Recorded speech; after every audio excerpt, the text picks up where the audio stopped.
राधे राधे मेरे प्यारे भाइयों बहनों माताओं व बंधुओं।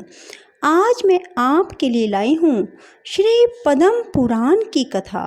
बंधुओं, जिसे सुनने मात्र से आप पर श्री हरि की कृपा बरसने लगेगी। बंधुओं, जेठ मास चल रहा है और जेठ मास श्री हरि को बहुत प्रिय है। सो बंधुओं, जेठ मास में भगवान श्री हरि के पद्म पुराण की कथा सुनने मात्र से भगवान श्री हरि की कृपा बरसने लगती है। बंधुओं, यदि आपने हमारे चैनल को अब तक सब्सक्राइब नहीं किया तो ज़रूर करें और बेल आइकन दबाना ना भूलें, ताकि आपको हमारी आने वाली सभी वीडियोस की जानकारी सबसे पहले हो सके। बोलो श्री विष्णु भगवान की जय। जो सायंकाल और सवेरे हाथ जोड़कर तीनों पुष्करों का स्मरण करता है, उसे समस्त तीर्थों में आचमन करने का फल प्राप्त होता है। स्त्री हो या पुरुष, पुष्कर में स्नान करने मात्र से उसके जन्म भर के सारे पाप नष्ट हो जाते हैं। जैसे संपूर्ण देवताओं में ब्रह्मा जी श्रेष्ठ हैं, उसी प्रकार सब तीर्थों में पुष्कर ही आदि तीर्थ बताया गया है। जो पुष्कर में संयम और पवित्रता के साथ 10 वर्षों तक निवास करता हुआ ब्रह्मा जी का दर्शन करता है, वह संपूर्ण यज्ञों का फल प्राप्त कर लेता है और अंत में ब्रह्मलोक को जाता है। जो पूरे 100 वर्षों तक अग्निहोत्र करता है और कार्तिक की एक ही पूर्णिमा को पुष्कर में निवास करता है, उन दोनों का फल एक सा ही होता है। पुष्कर में निवास दुर्लभ है। पुष्कर में तपस्या का सुयोग मिलना बहुत कठिन है। पुष्कर में दान देने का सौभाग्य भी मुश्किल से प्राप्त होता है। वहाँ की यात्रा का सुयोग भी दुर्लभ है। वेद वेता ब्राह्मण ज्येष्ठ पुष्कर में जाकर स्नान करने से मोक्ष का भागी होता है और श्राद्ध से वह पितरों को तार देता है। जो ब्राह्मण वहाँ जा नाम मात्र के लिए भी संध्या उपासना करता है, उसे 12 वर्षों तक संध्या उपासना करने का फल प्राप्त हो जाता है। पूर्व काल में ब्रह्मा जी ने स्वयं ही ये बात कही थी, जो अकेले भी कभी पुष्कर तीर्थ में चला जाए, उसको चाहिए कि झाड़ी में पुष्कर का जल लेकर क्रमशः संध्या वंदन कर ले। ऐसा करने से भी उसे 12 वर्षों तक निरंतर संध्या उपासन करने का फल प्राप्त हो जाता है। जो पत्नी को पास बिठाकर दक्षिण दिशा की ओर मुँह करके गायत्री मंत्र का जप करते हुए वहाँ तर्पण करता है, उसके उस तर्पण द्वारा 12 वर्षों तक पितरों को पूर्ण तृप्ति बनी रहती है। फिर पिंडदान पूर्वक श्राद्ध करने से अक्षय फल की प्राप्ति होती है। इसीलिए विद्वान पुरुष यह सोचकर स्त्री के साथ विवाह करते हैं कि हम तीर्थ में जाकर श्रद्धा पूर्वक पिंडदान करेंगे। जो ऐसा करते हैं, उनके पुत्र धन धान्य संतान का कभी उच्छेद नहीं होता। वह निसंदिग्ध बात है। राजन, अब मैं तुमसे इस तीर्थ के आश्रमों का वर्णन करता हूँ। एकाग्रचित होकर सुनो। महर्षि अगस्त्य ने इस तीर्थ में अपना आश्रम बनाया है, जो देवताओं के आश्रम की समानता करता है। पूर्व काल में यहाँ सप्तऋषियों का भी आश्रम था। ब्रह्म ऋषियों और मनुओं ने भी यहाँ आश्रम बनाया था। यज्ञ पर्वत के किनारे यहाँ नागों की रमणीय पुरी भी है। महाराज, मैं महामना अगस्त्य जी के प्रभाव का संक्षेप से वर्णन करता हूँ, ध्यान देकर सुनो। पहले की बात है, सतयुग में काल के नाम से प्रसिद्ध दानव रहते थे। उनका स्वभाव अत्यंत कठोर था तथा वे युद्ध के लिए सदा उन्मत्त रहते थे।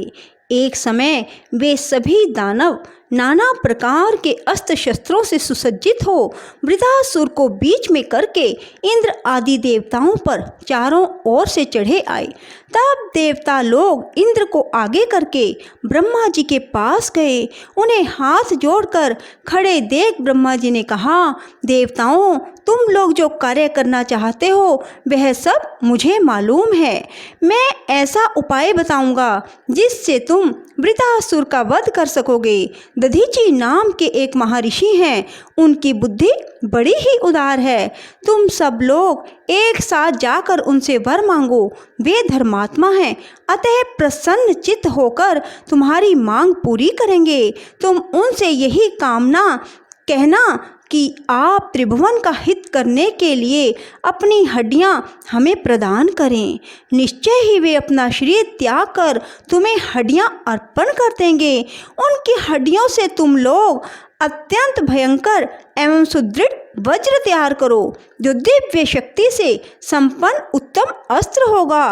उससे बिजली के समान गड़गड़ाहट पैदा होगी और वह महान से महान शत्रु का विनाश करने वाला होगा। उसी वज्र से इंद्र वृत्रासुर का वध करेंगे। पुलस्त्य जी कहते हैं, ब्रह्मा जी के ऐसा कहने पर समस्त देवता उनकी आज्ञा ले इंद्र को आगे करके दधीचि के आश्रम पर गए। यह सरस्वती नदी के उस पार बना हुआ था। नाना प्रकार के वृक्ष और लताएं उसे घेरे हुए थी। वहां जाकर देवताओं ने सूर्य के समान तेजस्वी महर्षि दधीचि का दर्शन किया और उनके चरणों में प्रणाम करके ब्रह्मा जी के कथन अनुसार वरदान मांगा।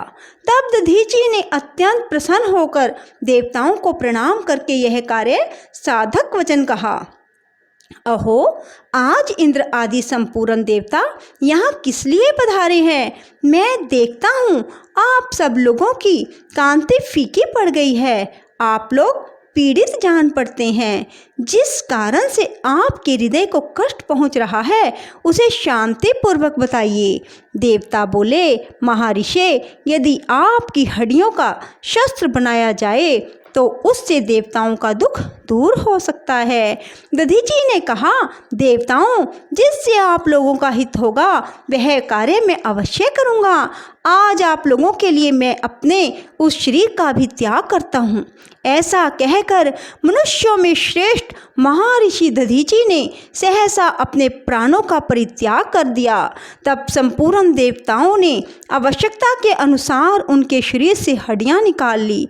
इससे उन्हें बड़ी प्रसन्नता हुई और वे विजय पाने के लिए विश्वकर्मा के पास जाकर बोले, आप इन हड्डियों से वज्र का निर्माण कीजिए। देवताओं के वचन सुनकर विश्वकर्मा ने बड़ी हर्ष के साथ प्रयत्न पूर्वक उग्र शक्ति संपन्न वज्र अस्त्र का निर्माण किया और इंद्र से कहा, हे देवेश्वर, यह वज्र सब अस्त्र शस्त्रों में श्रेष्ठ है। आप इसके द्वारा देवताओं के भयंकर शत्रु वृत्रासुर को भस्म कीजिए। उनके ऐसा कहने पर इंद्र को बड़ी प्रसन्नता हुई और उन्होंने शुद्ध भाव से उस वज्र को ग्रहण किया। तदंतर इंद्र देवताओं से सुरक्षित हो वज्र हाथ में लिए वृत्रासुर का सामना करने के लिए गए, जो पृथ्वी पर और आकाश को घेर कर खड़ा था। कालके नाम के विशालकाय दानव हाथों में शस्त्र उठाए चारों ओर से उसकी रक्षा कर रहे थे। फिर तो दानवों के साथ देवताओं का भयंकर युद्ध आरंभ हुआ। 2 घड़ी तक तो ऐसी मार काट हुई जो संपूर्ण लोक को महान भय में डालने वाली थी। वीरों की भुजाओं से चलाई हुई तलवारें जब शत्रु के शरीर पर पड़ती थी तब बड़े जोर का शब्द होता था। आकाश से पृथ्वी पर गिरते हुए मस्तक ताड़ के फलों के समान जाकिमी पटी हुई दिखाई देती थी। उस समय सोने के कवच पहने हुए काल के दानव दावानल से जलते हुए वृक्षों के समान प्रतीत होते थे। वे हाथों में परित लेकर देवताओं पर टूट पड़े। उन्होंने एक साथ मिलकर बड़े वेग से धावा किया था। यद्यपि देवता भी एक साथ संगठित होकर ही युद्ध कर रहे थे, तो भी वे उन दानवों के वेग को ना सह सके। उनके पैर उखड़ गए। वे भयभीत होकर भाग खड़े हुए। देवताओं को डर कर भागते और वृत्रासुर को प्रबल होते देख हजारों आंखों वाले इंद्र को बड़ी घबराहट हुई।